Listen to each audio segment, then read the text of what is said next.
जय हिंद, जय महाराष्ट्र। मैं अनूप उपाध्याय आप सभी के सामने फिर से हाजिर हूं। एक नई वैकेंसी आई है दोस्तों। 9 जनवरी को ये अनाउंस हो गया था और मैं आपको बता दूं 9 जनवरी को कौन सी वैकेंसी आई है। डिस्ट्रिक्ट जज के लिए 19 पोस्ट पर वैकेंसीज आई हैं। बिल्कुल 19 पद रिक्त हैं जिनको आप सभी को भरना है, आप सभी एडवोकेट्स को भरना है। क्योंकि ये फॉर्म को वही पर्सन भर सकता है। पहली बात महाराष्ट्र का है तो मराठी तो आनी ही चाहिए। मराठी नहीं है बाबा तो दूर हो जाइए इससे। हाँ बिल्कुल, महाराष्ट्र का पेपर है, मराठी आनी चाहिए। एंड मैं आप सभी को बता दूं ये जो फॉर्म है 24 जनवरी को क्लोज हो जाएगा। तो बॉम्बे हाई कोर्ट के द्वारा हमारे एडवोकेट्स के लिए एक सौगात आई है जिसको आप लोग को एक्सेप्ट करना चाहिए एंड फॉर्म फिल करना चाहिए। 9 जनवरी से 24 जनवरी डेट याद रखिएगा। अब बात कर दे कौन फिल कर सकता है। 7 साल का एक्सपीरियंस आपके पास होना चाहिए प्रैक्टिसिंग का। साथ में आपकी उम्र 35 वर्ष कंप्लीट हो जानी चाहिए। और कब तक? 35 वर्ष से लेके 45, 35 टू 45 ईयर्स आपकी एज होनी चाहिए। और इसको आप अगर बैकवर्ड कैटेगरी में आते हैं तो 45 ईयर से 48 ईयर्स तक का रिलैक्सेशन है। मतलब आपको 48 साल तक उस फॉर्म को भर सकते हैं। और दूसरी बात, मराठी आपको लिखना बोलना आना चाहिए और आपको मराठी से इंग्लिश में ट्रांसलेशन भी करना आना चाहिए।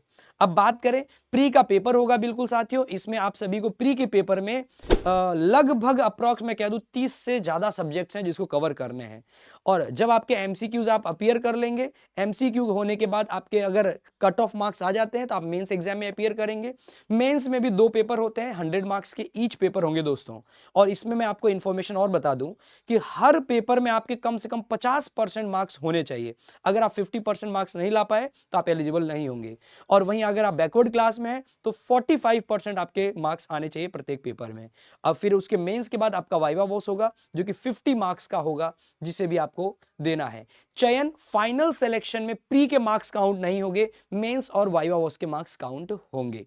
अब बात करते हैं सर, पढ़ तो हम लेंगे लेकिन पढ़े क्या? सिलेबस तो नोटिफिकेशन में है नहीं। तो मैं आप सभी को बता देना चाहता हूं साथियों, जैसा कि सिलेबस की बात करें तो मैं सब्जेक्ट्स के नाम आपको लिख रहा हूं। नोटबुक निकाल के सारे सब्जेक्ट्स को जल्दी से फटाफट लिख लें। कौन कौन से सब्जेक्ट हैं जो आपके एग्जाम में पूछे जाएंगे डिस्ट्रिक्ट जज के। तो पहला सब्जेक्ट का नाम बता रहा हूं साथियों, constitution of India, limitation act, IPC, evidence, Maharashtra rent control act, TP act, contract हो गया, partnership, sale of goods act, specific relief act. इसके अलावा मैं बता दूं सीआरपीसी, सीपीसी तो है ही है, हिंदू मैरिज एक्ट आ जाएगा, डोमेस्टिक वायलेंस एक्ट जिसको हम डीवी एक्ट के नाम से जानते हैं, वह भी आपका इंपॉर्टेंट एक सब्जेक्ट है। एंड आपको बता दूं हिंदू गार्जियनशिप एक्ट हो गया।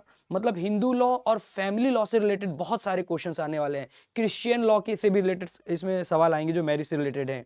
एंड इसके बाद आप लिख लीजिएगा Hindu minority and guardianship act, Muslim marriage, Hindu adoption and maintenance act, family code, special marriage act, Parsi marriage and divorce act, Christian marriage act, dowry prohibition act दोस्तों। फिर उसके बाद prohibition of child marriage act आ जाएगा एंड डिवोर्स एक्ट आ जाएगा, मुस्लिम women protection act जो आपका है मैरिज से संबंधित, वो भी आपका आने वाला है। ईजमेंट टॉर्ट तो है ही है। Protection of civil right act भी आपका कवर होगा। एट्रोसिटी एक्ट हो गया, हिंदू सक्सेशन एक्ट हो गया, पॉक्सो हो गया, प्रिवेंशन ऑफ करप्शन एक्ट हो गया साथियों, juvenile justice act, probation of offenders act और कुछ अन्य टॉपिक अगर लगते हैं तो वह भी पूछे जा सकते हैं। मतलब ये जो टॉपिक हैं ये कहां से आए हैं? प्रीवियस ईयर प्री में अभी तक या मेंस में जो भी प्रीवियस ईयर पेपर्स में क्वेश्चंस पूछे गए थे, इन टॉपिक से क्वेश्चंस पूछा गया है। तो आपके इन टॉपिक को प्रिपेयर करना चाहिए। सो अगर आप लोग को चाहते हैं कि भाई कुछ YouTube सेशंस इन सब्जेक्ट्स का भी मेरे द्वारा दिया जाए तो मैं अनूप उपाध्याय आप सभी के कमेंट्स के देखकर लेक्चर्स लेने के लिए प्रिपेयर रहूंगा। अगर आपको लगता हो कि यार इस माइनर लॉ में प्रॉब्लम आ रही है, ये माइनर लॉ हटके है, तो आप मुझे बिल्कुल कमेंट बॉक्स में लिख सकते हैं, जिसके लिए मैं आप सभी के सामने हाजिर रहूंगा। चलिए मैं अब अगेन आप सभी से विदा लेता हूं। सभी को मेरी तरफ से जय हिंद एंड जय Maharashtra. Thank you, bye bye, take care, धन्यवाद।